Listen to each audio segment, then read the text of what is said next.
Hello friends, welcome to my channel make law easy. Friends, आज हम बात करने वाले हैं क्रिमिनल प्रोसीजर कोड के टॉपिक के बारे में, जो है आपका बेल। ओके, तो देखिए आज जो मैं टॉपिक कवर करने वाली हूँ वो है आपका टाइप्स ऑफ बेल। इसमें मैं आपको जो बेल है उसका जनरल सेंस में उसका मतलब क्या होता है, ठीक है ना, उसको डिस्कस करेंगे। और कितने टाइप्स की बेल होती हैं जो हमारे क्रिमिनल प्रोसीजर कोड में अवेलेबल है किसी भी ऑफेंस के लिए, उसके रिगार्डिंग हम आज बात करेंगे।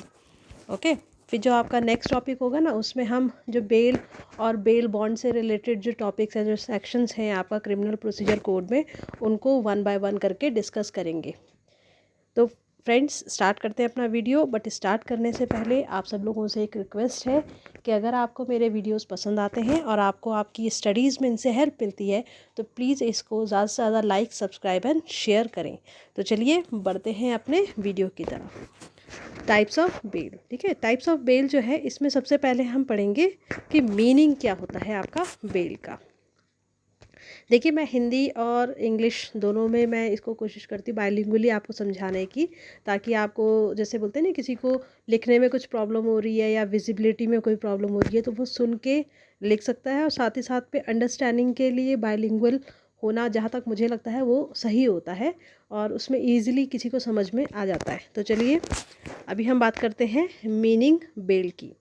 The word bail has been coined from the French word bailer, which means to deliver or to give. Okay, तो ये जो आपका बेल टर्म है, जो टर्म आपकी बेल है, ये वर्ड ये आपका कहाँ से आया है? ये आपके फ्रेंच वर्ड बेलर से आया है, ठीक है ना। कहाँ से लिया गया है? फ्रेंच वर्ड बेलर से लिया गया है। इसका मतलब होता है टू डिलीवर और टू गिव, ठीक है ना। डिलीवर करना या देना, ये इसका मतलब होता है। So the term bail means the security that is deposited in order to secure the release of the accused. तो बेसिकली जो टर्म आपकी बेल है, इसका मतलब क्या होता है?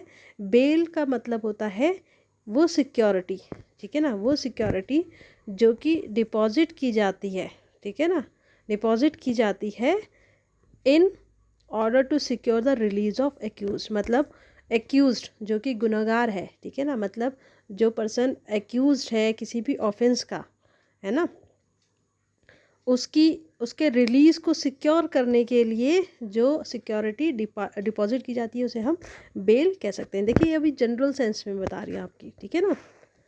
The tentative release of an accused from custody is termed as bail. In other words, bail is the security for the accuse person. देखिए, ये जो मैं तीन चार मैंने डेफिनेशन इसमें लिखी हैं, डेफिनेशन तो नहीं मैं कहूँगी, बट तीन चार मैंने मीनिंग अलग अलग जगह से मैंने लेके इसमें लिखा है। आपको जो भी समझ में आए, आप अपने एग्ज़ाम में इनमें से कोई एक भी लिखेंगे तो वो भी चलेगा, ठीक है ना। तो इसलिए आपको ये सारा मैं इसलिए लिख के देती हूँ ताकि आप लोगों को ना, भाई ऐसा होता है कि देखिए, कोई सेंटेंस या कोई मीनिंग किसी को समझ में आता है और कोई सेंटेंस कोई मीनिंग किसी मतलब किसी दूसरे को ईजिली समझ में आ सकता है। तो इसलिए काफ़ी सारी मैंने लिखी हैं ताकि आपको अपने एग्ज़ाम पॉइंट ऑफ व्यू से आपको जो भी अच्छा लगे आप उसे सेलेक्ट कर सकते हैं। तो मैंने सबसे पहले बताया कि वर्ड बेल जो है वो आपका फ्रेंच वर्ड बेलर से लिया गया है, जिसका मतलब होता है टू डिलीवर और टू गिव। और यहाँ हम कह सकते हैं कि जो बेल है उसका मतलब क्या होता है? वो सिक्योरिटी जो कि डिपॉजिट की जाती है किसी भी एक्यूज्ड के रिलीज़ को सिक्योर करने के लिए। मतलब अगर एक्यूज़ को छोड़ा जाता है तो कोई सिक्योरिटी भी तो चाहिए, मतलब ज़रूरत पड़ेगी ना, कि भाई उसको एक्यूज़ को छोड़ना है, उसके लिए कोई सिक्योरिटी भी तो ज़रूरत पड़ती है। वही सिक्योरिटी आपकी बेल कहलाती है।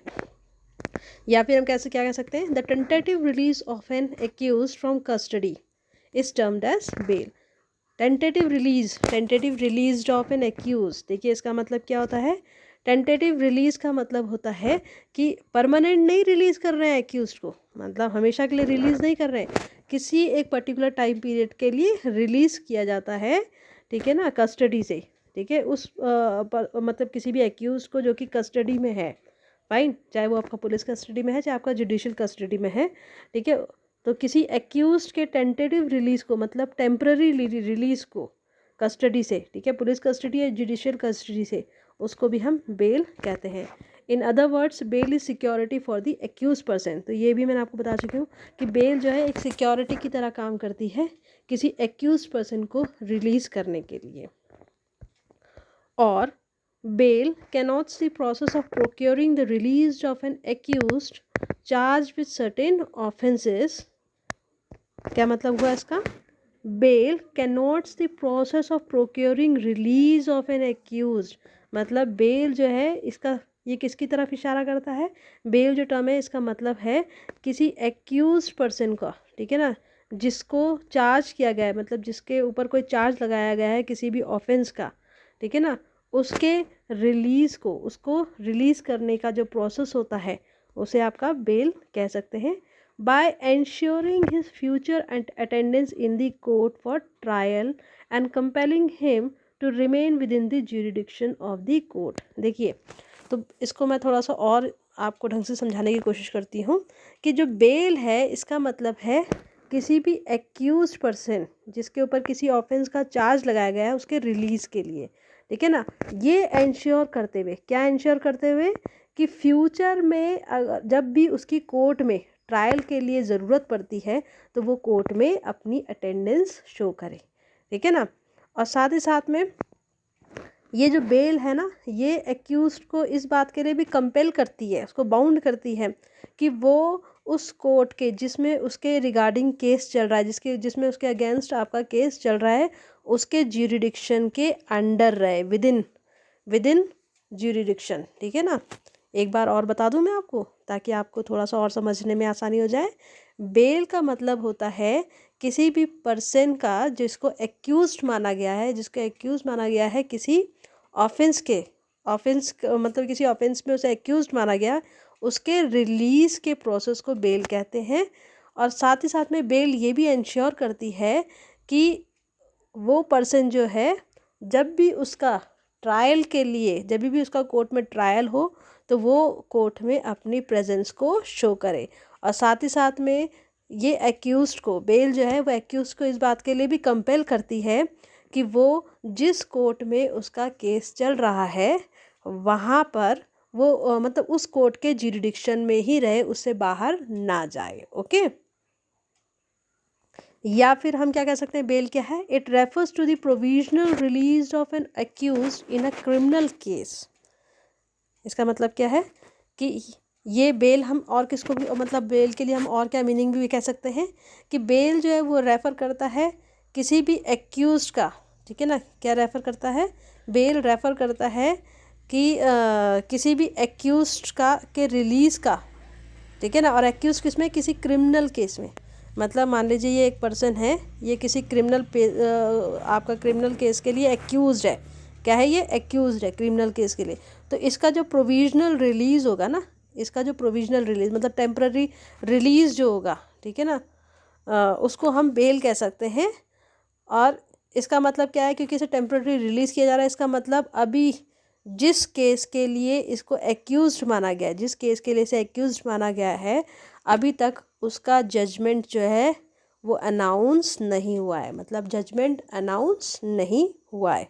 ओके, तो ये क्या होता है आपका? Provisional release of an accused in a criminal case in which the court is yet to announce the judgement. मतलब किसी भी एक्यूज्ड का जो कि किसी क्रिमिनल केस में मतलब चार्ज लगाया गया है, कोई ऑफेंस किया है, उसने कोई क्रिमिनल ऑफेंस किया है, उसका टेम्पररी रिलीज़ को भी बेल कहते हैं, ठीक है ना।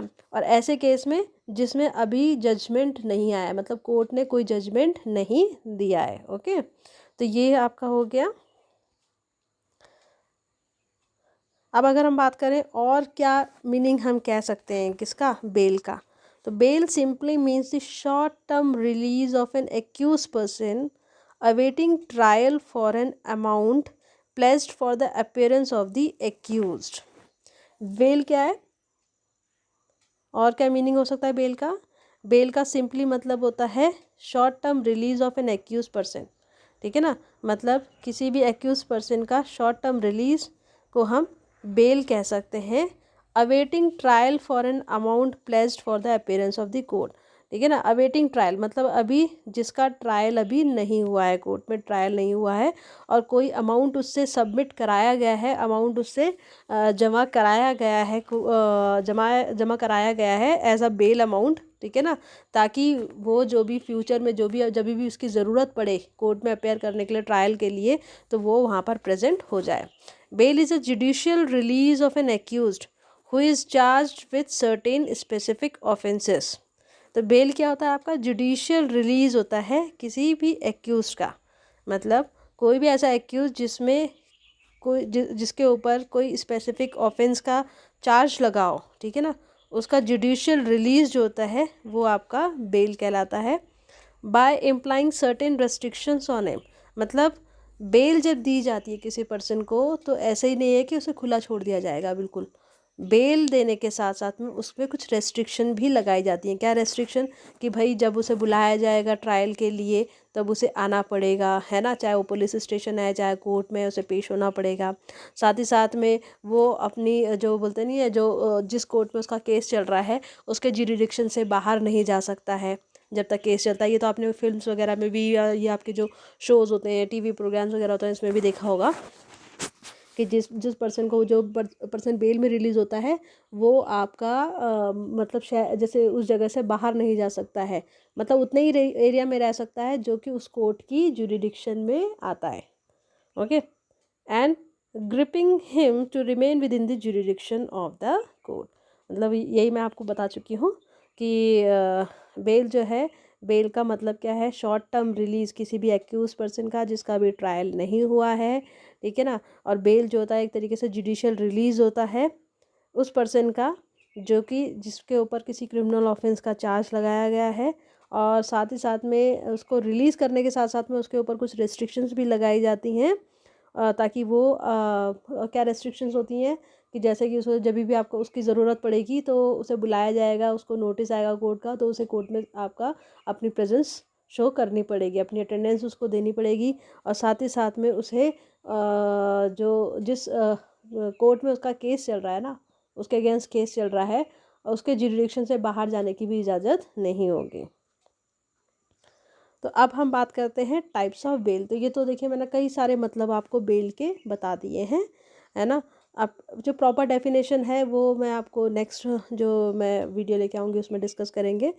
अभी हम बात करते हैं टाइप्स ऑफ बेल। देखिए बेल जो है बेसिकली आपकी 3 टाइप्स की होती हैं। एक है आपका रेगुलर बेल, ठीक है ना, दूसरा होता है आपका इंटरिम बेल होती है, तीसरा आपका एंटिसिपेटरी बेल होती है। ये तो आपका 3 मेन बेल होती ही हैं। इसके अलावा, है ना, इसके अलावा सीआरपीसी में एक और टाइप की जो बेल है उसको मेंशन किया गया है, दैट इज़ डिफ़ॉल्ट बेल। तो चलिए इनको हम एक एक करके डिस्कस कर लेते हैं। तो सबसे पहले हम बात करेंगे आपका रेगुलर बेल की। तो रेगुलर बेल क्या होती है? It is generally granted to a person who has been arrested और इन पुलिस कस्टडी। तो रेगुलर बेल जो है वो किसको ग्रांट की जाती है? उस पर्सन को ग्रांट की जाती है जो कि अरेस्ट किया, जिसको कि अरेस्ट किया गया है और पुलिस कस्टडी में रखा गया है, ठीक है ना, जिसको अरेस्ट किया गया है और उसे पुलिस कस्टडी में रखा गया है, ठीक है ना। तो उसको कौन सी किस तरीके की बेल आपकी ग्रांट की जाती है? Regular bell. A bail application can be filed for the regular bail under section 437 and 439 of CRPC। तो अगर हम बात करें रेगुलर बेल के लिए ना, रेगुलर बेल के लिए एप्लीकेशन जो है वो CRPC के सेक्शन 437 और सेक्शन 439 के अंडर फाइल की जा सकती है। इसमें आपको एक चीज़ ध्यान रखनी है कि 437 जो है वो किसकी बात करता है? 437 बात करता है आपका bail for non bailable offence की, और 439 बात करता है जो आपका सुप्रीम कोर्ट होता है और जो कोर्ट ऑफ सेशन होता है ना, उनकी क्या स्पेशल पावर्स हैं बेल के रिगार्डिंग, उसके बारे में आपका सेक्शन 439 आपका डिस्कस करता है। तो इससे आपको थोड़ा सा ये आइडिया हो गया होगा कि जो रेगुलर बेल है वो आपका किसको प्रोवाइड की जा सकती है और कौन कौन से सेक्शन के अंडर रेगुलर बेल की एप्लीकेशन फाइल की जा सकती है। अब बात करते हैं हम इंटरिम बेल की, ठीक है। तो ये क्या होता है आपका? देखिए, this type of bail is granted before the hearing for the grant of regular bail और एंटिसिपेटरी बेल। तो ये जो बेल है, जो आपका इंटरिम बेल होती है ना, ये आपका कब ग्रांट की जाती है? जब आपका अभी रेगुलर बेल या फिर एंटिसिपेटरी बेल की जो हियरिंग है वो पेंडिंग में है। मान लीजिए किसी पर्सन ने रेगुलर बेल के लिए या आपका एंटिसिपेटरी बेल के लिए एप्लीकेशन डाली है, बट वो अभी उसकी हियरिंग पेंडिंग है, तो उस दौरान जो है इंटरिम बेल के लिए एप्लीकेशन फाइल की जा सकती है। It is granted for short period of time. तो ये ध्यान रखिएगा, इन जो इंटरिम बेल होती है वो आपकी शॉर्ट पीरियड ऑफ टाइम के लिए ग्रांट की जाती है। और ये जो आपका इंटरिम बेल होती है ये हमेशा कंडीशनल होती है और इसको एक्सटेंड भी किया जा सकता है। But if it expires before the accused has been granted an anticipatory bail or regular bail and he fails he fails to pay the amount required for continuing the bail, then he loses his right of freedom and will be taken under the custody। तो ये क्या कहता है आपका, ये point क्या कह रहा है कि मान लीजिए जो इंटरिम बेल है ना, आपका जो इंटरिम बेल है ना वो हमेशा क्या होती है, कंडीशनल होती है। मतलब किसी कंडीशंस पे ही आपका इंटरिम बेल जो है वो आपका ग्रांट की जा सकती है और इसको एक्सटेंड भी किया जा सकता है। बट मान लीजिए कि ये एक्सपायर हो जाती है, ठीक है ना, ये एक्सपायर हो जाती है before the accused has been granted an anticipatory bail या रेगुलर बेल। मतलब मान लीजिए कि ये आपका जो एक्यूज पर्सन है उसको एंटिसिपेटरी या रेगुलर बेल जो है वो ग्रांट होने से पहले ही एक्सपायर हो जाती है, ठीक है। और जो एक्यूज है, ठीक है ना, एक्यूज जो है वो आपका जो अमाउंट बेल के लिए ज़रूरी है, जो अमाउंट बेल के लिए रिक्वायर्ड है, ठीक है ना, बेल को कंटिन्यू करने के लिए जो अमाउंट रिक्वायर है उसको पे करने में अगर फेल हो जाता है, तब वो पर्सन जो है अपना फ्रीडम का जो राइट है वो लूज़ कर जाता है। मतलब उसका जो फ्रीडम का राइट है वो ख़त्म हो जाता है और उसको वापस कस्टडी में ले लिया जाता है। मैं इंटरिम बेल जो है इसकी ये वाला पॉइंट एक और बार आपको समझा देती हूँ कि ये पॉइंट क्या कहता है कि इंटरिम बेल जो होती है वो हमेशा कंडीशनल होती है, इसको एक्सटेंड भी किया जा सकता है। बट मान लीजिए कि अगर ये जो इंटरिम बेल है वो एक्यूज्ड के एंटिसिपेटरी बेल या फिर रेगुलर बेल ग्रांट होने से पहले ही एक्सपायर हो जाती है, ठीक है, और जो एक्यूज्ड है वो आपका जो रिक्वायर्ड अमाउंट बेल के लिए ज़रूरी है, मतलब जो भी अमाउंट बेल के लिए सबमिट करना ज़रूरी है उसको पे करने में अगर फेल हो जाता है तो ये इंटरिम बेल क्या हो जाएगी, कैंसिल हो जाएगी। पर्सन का जो राइट ऑफ फ्रीडम है वो आपका ख़त्म हो जाएगा और पर्सन जो है वो आपका वापस कस्टडी में चला जाएगा। ओके, तो ये आपका इंटरिम बेल है ना। अब हम बात करते हैं एंटिसिपेटरी बेल की। जो आपका एंटिसिपेटरी बेल है ना, ये क्या होता है, it is a type of bail which is given to someone who is in anticipation of getting arrested by police for a non bailable offense। Anticipatory bell क्या है, एंटिसिपेटरी बेल वो bell होती है, ठीक है ना, मतलब ये जो आपका बेल है ये आपका किसको दी जाती है, उस पर्सन को दी जाती है जिसको ऐसा एंटिसिपेशन होता है, मतलब जिसको ऐसा लगता है कि उसको अरेस्ट किया जा सकता है पुलिस के ज़रिए किसी नॉन बेलेबल ऑफेंस के लिए। मतलब ये अरेस्ट होने से पहले जो बेल के लिए बेल होती है, अरेस्ट होने से पहले जो बेल मिल सकती है ना, उसे आपका एंटिसिपेटरी बेल कहते हैं। मतलब किसी पर्सन को लग रहा है कि भाई वो किसी कारण से किसी नॉन बेलेबल ऑफेंस के लिए क्या हो सकता है, अरेस्ट हो सकता है, तो उस केस में वो एंटिसिपेटरी बेल के लिए एप्लीकेशन फाइल कर सकता है और उसको ये बेल ग्रांट हो सकती है। तो application for the grant of anticipatory bell can be filed by the person who discerns that he may be arrested by the police for non bailable offense। तो ये एंटिसिपेटरी बेल के लिए application file कौन करेगा, जिस person को ऐसा लग रहा है कि भाई वो किसी नॉन बेलेबल ऑफेंस के लिए पुलिस के ज़रिए अरेस्ट हो सकता है। This is a very essential bail in recent times because business rivals and other influential people often try to frame their opponents in false cases। तो ये एंटिसिपेटरी बेल जो है ना, ये आपने देखा होगा टीवीज़ वगैरह में, मूवीज़ वगैरह में, है ना, प्रोग्राम्स ये जो आपके टीवी सीरियल्स वगैरह होते हैं इनमें भी देखा होगा। एंटिसिपेटरी बेल जो है मतलब काफ़ी इंपॉर्टेंट टाइप की बेल मानी जा सकती है। क्यों, क्योंकि इसमें क्या है, देखा आजकल का जो टाइम है, जैसे कई सारे लोगों के बिजनेस राइवल्स होते हैं या बोल सकते हैं पॉलिटिकल राइवल्स हैं, है ना, तो उस केस में हर कोई जो है वो एक दूसरे को फंसाने के चक्कर में रहता है। तो इस उसमें क्या होता है कि इस केस में कि भाई अगर कोई अरेस्ट हो जाए, है ना, अरेस्ट हो जाए या उसको ऐसा लग रहा है कि भाई अब अरेस्ट हो सकता है कि भाई उसका अपोनेंट जो है वो उसको फ्रेम कर रहा है, किसी उसमें फ्रेम कर सकता है, किसी ऑफेंस में फंसा सकता है, ठीक है, तो वो आपका एंटिसिपेटरी बेल के लिए क्या कर देता है, एप्लीकेशन फाइल कर देता है। ओके, तो ये आपका जो एंटिसिपेटरी बेल का जो कंसेप्ट है ना, ये आपका किस में है, this is an advance bail होती है। एडवांस बेल मतलब जो इन एडवांस दी जाती है, अरेस्ट होने के बाद नहीं, अरेस्ट होने से पहले दी जाती है। और ये आपका मेंशन की गई है आपका ये जो CRPC है ना, उसके सेक्शन 438 में। और ये जो बेल है ना, वो या तो आपका सेशन कोर्ट या आपका हाई कोर्ट जो है वही आपका क्या कर सकती है, इसे ग्रांट कर सकती है। Okay, now a person who has been granted an anticipatory bail cannot be arrested by the police। जिस पर्सन को एंटिसिपेटरी बेल ग्रांट हो चुकी है उसको पुलिस अरेस्ट नहीं कर सकती। मतलब अगर मान लीजिए पुलिस अरेस्ट करने के लिए आती है तो वो उसको एंटिसिपेटरी बेल दिखा सकता है। A person having anticipatory bell don't need to take regular bail as this anticipatory bail shall remain valid till the trial procedure ends unless the court cancel it। तो किसी भी पर्सन के पास में अगर anticipatory bail है तो उसे regular bell लेने की ज़रूरत नहीं है, ठीक है ना। क्यों? क्योंकि ये जो आपका एंटिसिपेटरी बेल है वो कब तक वैलिड रहेगी, जब तक कि ट्रायल प्रोसीजर आपका ख़त्म नहीं हो जाता है। बस ये कंडीशन है इसका कि उससे पहले कोर्ट इसको कैंसिल ना कर दे। अगर कोर्ट कैंसिल कर दे तो ये इसकी वैलिडिटी ख़त्म हो जाएगी। In such cases the anticipatory bail is converted into regular bail at the instance of the court. तो कोर्ट जो है इसी एंटिसिपेटरी बेल को रेगुलर बेल भी क्या कर सकता है, कन्वर्ट कर सकता है। आपका ये Sushil Agarwal and others versus state NCT of Delhi and others, ठीक है ना। इस केस में क्या था, इस केस में आपका क्या था,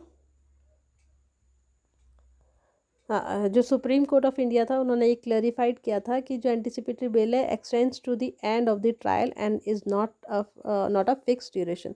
उन्होंने सुप्रीम कोर्ट ने क्या कहा था कि जो एंटिसिपेटरी बेल होती है वो आपका तब तक मतलब उसका जो वैलिडिटी है वो तब तक एक्सटेंड करती है जब तक कि ट्रायल ख़त्म नहीं हो जाता, और ना कि किसी फिक्स ड्यूरेशन के लिए। मतलब किसी फिक्स ड्यूरेशन के लिए नहीं आई है, जब तक ट्रायल ख़त्म नहीं होगा तब तक के लिए आपका एंटिसिपेटरी बेल होती है। At the time of granting anticipatory bail, the court imposes certain terms and conditions which if are flouted। मतलब जब आपका एंटिसिपेटरी जो बेल होती है वो ग्रांट की जाती है, ठीक है ना, तो कोर्ट जो है वो कुछ टर्म्स और कंडीशंस लगाता है। अगर मान लीजिए, ठीक है, ये टर्म्स और कंडीशन जो है जो लगाई गई है इनके साथ में अगर कुछ मतलब बोलते हैं ना, कोई अगर इन्हें नहीं फॉलो करता है तो कोर्ट जो है वो एंटिसिपेटरी बेल कैंसिल कर सकता है। Secondary on receiving an application either by the complainant or the prosecution the anticipatory bail may be cancelled if the court find it necessary.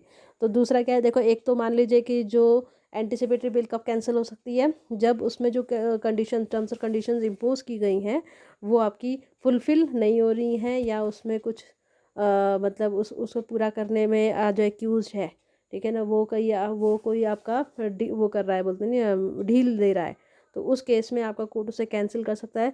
साथ ही साथ में अगर आपका जो कंप्लेनेंट है या जो प्रोसिक्यूशन है, ठीक है ना, वो कोई एप्लीकेशन देता है, ठीक है ना, वो कोई एप्लीकेशन दे रहा है, ठीक है, एंटिसिपेटरी बेल को कैंसिल करने के लिए, तो कोर्ट अगर कोर्ट को ज़रूरी लगे तो वो इस बेल को भी कैंसिल कर सकता है।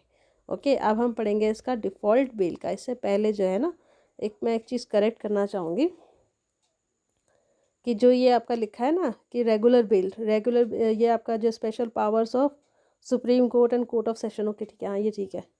चलिए अब हम बात करते हैं एंटिसिपेटरी बेल हो गया है आपका, तीनों टाइप की बेल हो गई। एक जो अदर बेल जो आपकी मेंशन की गई है आपका CRPC में, वो है आपका डिफ़ॉल्ट बेल। डिफ़ॉल्ट बेल जो है ना, वो इसको इस तरीके से समझो कि जब आपका जो मतलब जो पुलिस ऑफिसर है, ठीक है ना, जो जब वो अपनी इन्वेस्टिगेशन को किसी एक पर्टिकुलर टाइम पीरियड जो कि असाइन किया गया है उसमें अपनी इन्वेस्टिगेशन पूरी नहीं कर पाते, और उसके बाद में चार्जशीट जो होती है ना उसको सबमिट नहीं कर पाते हैं, तो आपका क्या होता है, जो एक्यूज्ड होता है वो आपका डिफ़ॉल्ट बेल का बेनिफिट ले सकता है। तो चलिए इसको डिस्कस कर लेते हैं। This is a right to bail that accrues when the police fails to complete investigation within the specified period of time with respect to the person in judicial custody. तो ये आपका bell का वो right है जो कि किसी accused को तब मिलता है, किसी भी एक्यूज्ड को, ठीक है ना, किसी भी पर्सन को जो कि जुडिशियल कस्टडी में है, उसको ये राइट टू बेल कब मिलता है? जब पुलिस ऑफिसर्स जो है ना वो अब किसी उस स्पेसिफाइड पीरियड ऑफ टाइम जो है ना उसमें अपनी इन्वेस्टिगेशन को कंप्लीट नहीं कर पाते हैं। इसको स्टैट्यूटरी बेल या बेल भी कहते हैं, और ये आपका कहाँ मेंशन की गई है? आपका सीआरपीसी के सेक्शन 167 के सबसेक्शन 2 में। Right to default bail under section 167 subsection 2 is not merely a statutory right but part of procedure established by law under article 21 of our constitution।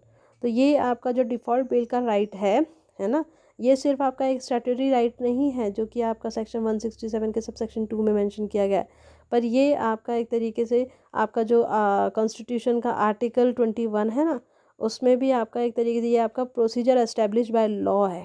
ठीक है, मतलब ये आपका लॉ ने ही एक प्रोसीजर बनाया है जो आपको फॉलो करना ज़रूरी है। ओके, तो अंडरलाइंग प्रिंसिपल क्या है डिफ़ॉल्ट बेल के? उसमें in general the right to bail on investigation agencies default is consider as indefeasible right.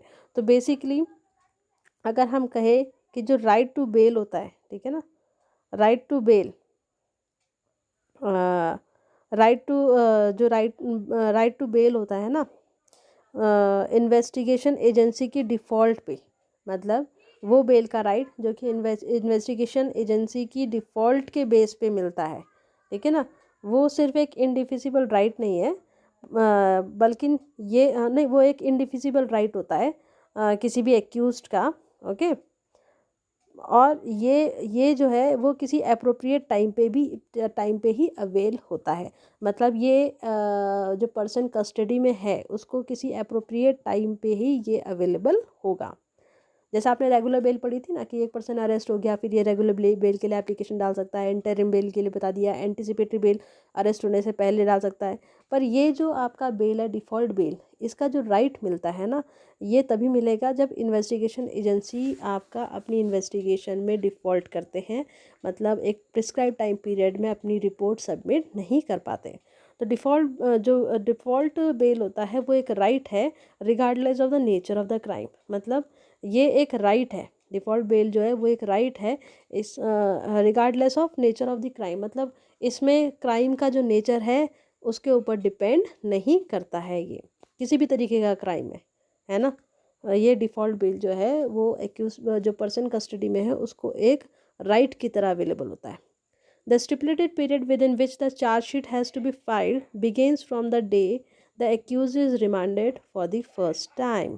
ठीक है ना, तो अगर आपसे पूछा जाएगा कि ये प्रिस्क्राइब टाइम क्या है, मतलब जिसमें इन्वेस्टिगेशन ख़त्म करनी है, तो ये जो प्रिस्क्राइब टाइम है ना जिसमें आपका चार्जशीट सबमिट करनी होती है, पुलिस ऑफिसर्स को इन्वेस्टिगेशन करके चार्जशीट सबमिट करनी होती है, ये जो स्टिपुलेटेड टाइम होता है ये आपका कब से स्टार्ट हो जाता है? जब ये उस दिन से स्टार्ट हो जाता है जिस दिन जो कि आपका फर्स्ट टाइम जो पर्सन कस्टडी में है उसको रिमांड में लिया जाता है, उस दिन से ही आपका स्टार्ट हो जाता है। तो आपका जो सीआरपीसी का सेक्शन 173 है, ठीक है ना, उसमें क्या कहा गया है कि जो पुलिस ऑफिसर है, ठीक है, उसके ऊपर ओब्लिगेशन होती है कि वो अपनी इन्वेस्टिगेशन को कंप्लीट करके रिपोर्ट फाइल करे। और अगर हम कॉमन पार्लेंस में कहें, मतलब जनरल सेंस में अगर हम समझें, तो ये जो रिपोर्ट पुलिस ऑफिसर फाइल करता है, ठीक है ना, सबमिट करता है इन्वेस्टिगेशन करने के बाद में किसी भी पर्सन के अगेंस्ट जो कि कस्टडी में है, उसे हम चार्जशीट कहते हैं। अब हम जान लेते हैं कि टाइम पीरियड क्या है। The issue of default bail arises where it is not possible for the police officer to complete an investigation in 24 hours. The police produce the suspect in court and seek orders for either police और judicial custody. आपको पता है कि किसी भी person को जब arrest किया जाता है ना, जब अरेस्ट किया जाता है तो, या मतलब हम कह सकते हैं या डिटेन किया जाता है किसी भी पुलिस ऑफिसर के ज़रिए, तो ये उनके ऊपर ऑब्लिगेटरी होता है कि वो विद इन 24 hours उस पर्सन को क्या करें, कोर्ट के सामने पेश करें। ठीक है, मजिस्ट्रेट के सामने पेश करें। फाइन। और क्योंकि जब वो 24 hours के अंदर ही उसको कोर्ट या मजिस्ट्रेट के अंदर मजिस्ट्रेट के सामने पेश करेंगे, तब वो वहाँ से फर्दर रिमांड पे उसको ले सकते हैं। For most offences, the police have 60 days to complete the investigation and file a final report before the court. तो ज़्यादातर जो ऑफेंसेस होते हैं, जो क्रिमिनल ऑफेंसेस होते हैं, उनके केस में क्या होता है कि जो पुलिस ऑफिसर हैं उनको इन्वेस्टिगेशन कंप्लीट करने के लिए 60 डेज़ का टाइम पीरियड मिलता है, ठीक है ना। बट अगर हम बात करें ऐसे केसेस, ठीक है, या ऐसे ऑफेंस, क्रिमिनल ऑफेंस जिसमें मतलब जो एक्यूज्ड है, माना जाता है कि उस एक्यूज को डेथ सेंटेंस या फिर लाइफ इम्प्रिजनमेंट मिल सकती है, या फिर उसको जो सज़ा मिलेगी वो 10 साल से कम की नहीं होगी। तो इस केस में जो पुलिस ऑफिसर्स होते हैं ना, उनको जो टाइम पीरियड मिलता है किस चीज़ के लिए, इन्वेस्टिगेशन कंप्लीट करके चार्जशीट दाखिल करने के लिए, वो होता है आपका 90 डेज़ का। तो अगर हम अदर वर्ड्स में कहें तो हम ये कह सकते हैं कि जो मजिस्ट्रेट है, ठीक है ना, वो किसी भी पर्सन को जुडिशियल रिमांड में ना 60 या फिर 90 डेज से ज़्यादा नहीं रख सकता है। At the end of this period if the investigation is not complete, मान लीजिए ये जो 60 दिन का और जो 90 दिन का टाइम पीरियड बताया है आपको, है ना, इसमें अगर जो पुलिस ऑफिसर्स हैं वो अपनी इन्वेस्टिगेशन कंप्लीट नहीं कर पाते हैं, ठीक है, तो उस केस में जो कोर्ट है ना, वो जो पर्सन है, मतलब जो पर्सन कस्टडी में है, उसको रिलीज़ करने के लिए ऑर्डर पास कर सकते हैं। उसको रिलीज़ करने के लिए if he is prepare to and does furnish bail, मान लीजिए, और ये ध्यान में रख लीजिए कि उस पर्सन को रिलीज़ तभी किया जाएगा, डिफ़ॉल्ट बेल का बेनिफिट तभी मिलेगा कि जब वो बेल का अमाउंट फर्निश करने के लिए रेडी हो। ओके, नाउ देखिए स्पेशल केसेस, ये तो मैंने आपको बताया कि जो 60 और 90 डेज़ की जो टाइम पीरियड होता है ना, इसके दौरान ही उनको, आपका जो पुलिस ऑफिसर्स होते हैं, उनको इन्वेस्टिगेशन कंप्लीट करके रिपोर्ट जो उनकी चार्जशीट होती है ना, वो दाखिल करनी होती है। पर कुछ स्पेशल केसेस ऐसे भी होते हैं जहाँ पर ये 60 और 90 डेज़ का जो टाइम लिमिट है ना, ये नहीं होता है, ठीक है ना, ये नहीं होता है। इसके लिए क्या होता है, कुछ स्पेशल इनैक्टमेंट्स होते हैं, वो आपका अलाउ कर सकते हैं पुलिस ऑफिसर को, मतलब ज़्यादा टाइम पीरियड अलाउ कर सकते हैं अपनी इन्वेस्टिगेशन को कंप्लीट करने के लिए। तो ये जो स्पेशल इनैक्टमेंट्स हैं कौन से, कैसे, कौन कौन से हो सकते हैं, देखिए जैसे कि आपका narcotic drugs and psychotropic substance act 1985 है ना, इसमें क्या है कि द पीरियड इज़ 180 डेज़, मतलब इन्वेस्टिगेशन के लिए जो पीरियड दिया गया है वो 180 डेज़ है, which can be extended up to one years. मतलब इसमें इन्वेस्टिगेशन के लिए और चार्जशीट दाखिल करने के लिए 180 डेज़ का पीरियड दिया गया है, पर इसको भी 1 साल तक एक्सटेंड किया जा सकता है। नेक्स्ट है आपका in the lawful unlawful activities prevention act 1967, the default limit is 90 days only. जो आपका अनलॉफुल एक्टिविटीज़ प्रिवेंशन एक्ट 1967 है ना, इसमें आपका जो डिफ़ॉल्ट लिमिट है, मतलब चार्जशीट दाखिल करने की जो लिमिट है वो 90 डेज़ ही है, जिसको अनदर 90 डेज़ के लिए एक्सटेंड किया जा सकता है।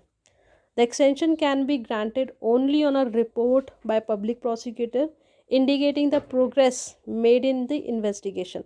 तो ये जो एक्सटेंशन है ना, वो आपका पब्लिक प्रोसिक्यूटर की जो रिपोर्ट है उसी के बेस पे ग्रांट की जा सकती है, जिसमें ये इंडिकेट किया जाएगा कि इन्वेस्टिगेशन कितनी हो चुकी है, कितनी बाकी है, और रीज़न भी उसमें, मतलब पब्लिक प्रोसिक्यूटर जो है वो रीज़न भी देगा कि मतलब इस बात के लिए रीज़न देगा कि एक्यूज़ को और डिटेंशन में रखने की ज़रूरत है, मतलब कस्टडी में रखने की और ज़्यादा ज़रूरत है। These provisions show that the extension of time is not automatic but requires a judicial order। तो ये क्या शो करते हैं, ये जितने भी प्रोविज़न मैंने आपको बताए हैं, इससे ये पता चलता है कि जो टाइम पीरियड एक्सटेंड करने की जो अथॉरिटी है ना, ये ऑटोमेटिक नहीं है। इसका मतलब है बिना किसी जुडिशियल ऑर्डर के लिए रिमांड का टाइम पीरियड नहीं बढ़ाया जा सकता है। तो फ्रेंड्स, ये हमारा टॉपिक जो बेल्स के टाइप हैं, वो बेल के टाइप हम ऑलरेडी पढ़ा, मैंने आपको बता दिया है। आई होप आपको समझ में आया होगा। अगर आपको मेरा चैनल अच्छा लगा और आपको जो मैं नोट्स आपको प्रोवाइड करती हूँ इससे आपको हेल्प मिलती है, तो प्लीज़ लाइक एंड सब्सक्राइब ज़रूर करें। तो चलिए फिर मिलते हैं नेक्स्ट वीडियो में। Till then bye bye.